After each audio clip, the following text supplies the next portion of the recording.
नमस्कार दोस्तों, स्वागत है आपका। आज के न्यूज अपडेट में बात करेंगे 6800 और 69,000 को लेकर के, इसके साथ ही अन्य अपडेट न्यूज को लेकर। तो 27 मार्च जो मांग थी माननीय ने कहा हम इस पर बात करेंगे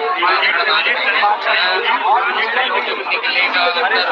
बन जाएगी यार ऐसे दबाव कहा कि हमने हो जाओगे अंदर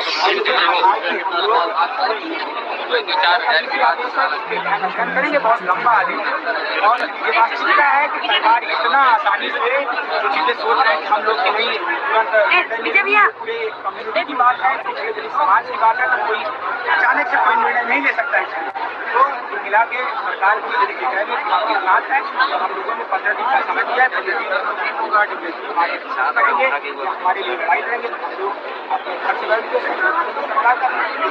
तो प्रयागराज सहित सभी टीमों की ओर से समर्थन के बाद जो कल धरना हुआ था, जिसमें बेसिक शिक्षा मंत्री जी के आवास का घेराव हुआ था अपनी मांग को लेकर के, 2700 की लिस्ट को लेकर के, तो वहां से अभी सिर्फ आश्वासन मिला है। अब टीम का प्लान क्या है?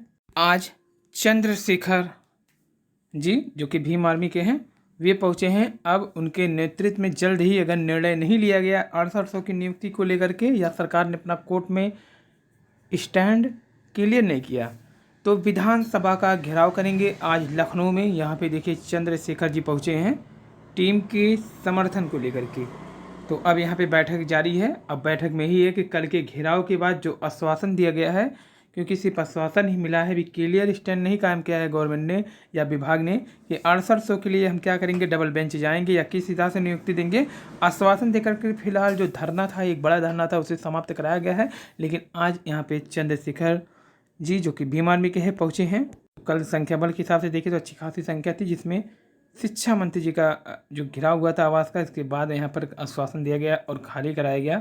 धरने में काफ़ी लोग शामिल थे। 6800 की लिस्ट आपको बता दें कि पिछले एक साल से जो जनवरी को आया था, अभी तक उनकी नियुक्ति जो कि डबल बेंच में जाके पूरा होगा। अब सिंगल बेंच के रद्द होने के बाद अगर डबल बेंच जाती है तो वहाँ से कुछ निर्णय आता है, क्योंकि इससे पहले ये मामला भी पेंडिंग में है, जिसमें कोर्ट ने सारे पहलुओं को सुनने के बाद केस को रिजर्व रखा था। अभी फैसला भी नहीं आया था 6800 का लिस्ट का। वहीं टीम के साथियों की ओर से संघर्ष में योगदान देने के लिए सभी संघर्ष के साथियों का आभार। समय का इंतजार करें, सब सही कर देंगे, लीगल टीम के अध्यक्ष की ओर कहा गया है। वहीं हाईकोर्ट की लखनऊ बेंच के हालिया आदेश से लगा है झटका। आज के न्यूज़ के अनुसार 1 नंबर से पास अभ्यर्थियों को की फिर फंस गई नियुक्ति। 69,000 की चयन सूची पर आरक्षण विवाद से उलझा है मामला। 2.5 साल कानूनी लड़ाई के बाद खुली थी नियुक्ति की राह, तो ये फिर से एक बार पेपर में निकला है। यूपी आरक्षण के साथ निकाय चुनाव का रास्ता साफ। जबकि एसएससी परीक्षा में नकल 8 गिरफ्तार। चित्रा डिग्री कॉलेज में क्राइम ब्रांच और पुलिस टीम ने मारा है छापा। यूपी एसएससी परीक्षा में नकल कराने के आरोप में इन लोगों को गिरफ्तार किया गया है। मोबाइल सीट प्रवेश पर 3 लाख रुपए भी मिले हैं। 3 साल और 4 परीक्षार्थी प्रबंधक को भेजा गया जेल। तो हरियाणा के अलावा मेघालय के डीजीपी डॉक्टर LR बिश्नोई ने 5000 फुट की ऊंचाई से 5 बार सफल पैरा जंपर करके इतिहास रख दिया है, राष्ट्रीय कीर्तिमान बनाया है। ये देश के पहले डीजीपी रैंक के अधिकारी भी बन गए। और शिक्षक भर्ती के लिए धरना पर राहत के आसार कम। संकट चाहता परिस्थिति स्पष्ट न होने से अटका है नई भर्ती का विज्ञापन। तो राजकीय विद्यालय में LT ग्रेड शिक्षक प्रवक्ता के पद रिक्त होने के बावजूद उत्तर प्रदेश लोक सेवा आयोग UPSC की ओर से नई भर्ती का विज्ञापन जारी नहीं किया जा रहा है, जबकि आयोग को LT ग्रेड के 6000 से अधिक प्रवक्ता के 400 से अधिक पदों का दियाचन मिल गया। इस मामले पर प्रतियोगी छात्र मोर्चा के बैनर तले जो सोमवार को आयोग में धरना दिया गया। हालांकि इस धरने के बाद भी भर्ती को जल्द कोई राहत मिलने के आसार नहीं नजर आ रहे हैं, क्योंकि भर्ती को लेकर शासन स्तर से संकोचारता परिस्थिति अब तक स्पष्ट नहीं की जा सकी। अभ्यर्थी अभी मांग करते हैं कि LT ग्रेड शिक्षक भर्ती 2018 के तहत जिन विषयों की सीटें खाली रह गई हैं उनकी वेटिंग लिस्ट जारी की जाए।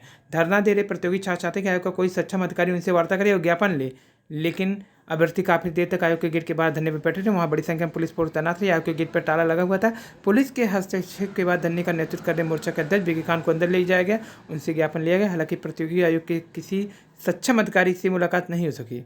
आयोग के मीडिया प्रभारी विनोद गौड़ ने बताया कि हाईकोर्ट का आदेश है कि समकक्षार्हता का निर्धारण किए बगैर भर्ती न की जाए। हाईकोर्ट के आदेश के अनुपालन में शासन से समकक्षार्हता को लेकर दिशा निर्देश मांगे गए हैं। शासन अनुसार समकक्ष का निर्धारण होने के बाद ही विज्ञापन जारी किया जाएगा। जहां तक वेटिंग लिस्ट की बात है तो आयोग की भर्ती परीक्षाओं में वेटिंग लिस्ट जारी किए जाने का कोई प्रावधान नहीं। यहाँ ये कहा जा रहा है कि आयोग शासन स्तर के समकक्ष का निर्धारण होने के बाद ही विज्ञापन लिया जाएगा। लेकिन जहां तक वेटिंग लिस्ट की बात है तो आयोग की भर्ती परीक्षा में वेटिंग लिस्ट जारी किए जाने का कोई प्रावधान ही नहीं है। सीएम योगी आज देंगे जिले को 38 अरब की सौगात और 9वीं को करेंगे कन्या पूजन। भर्तियों का विज्ञापन जारी न होने पर छात्रों ने किया प्रदर्शन। असिस्टेंट प्रोफेसर सर्जरी के 3 पद का चयन हुआ है। तो समकक्षता विवाद अभी तक नहीं हट रहा है। बंद करवा दिया गया गेट, लेकिन तब भी दिया धरना।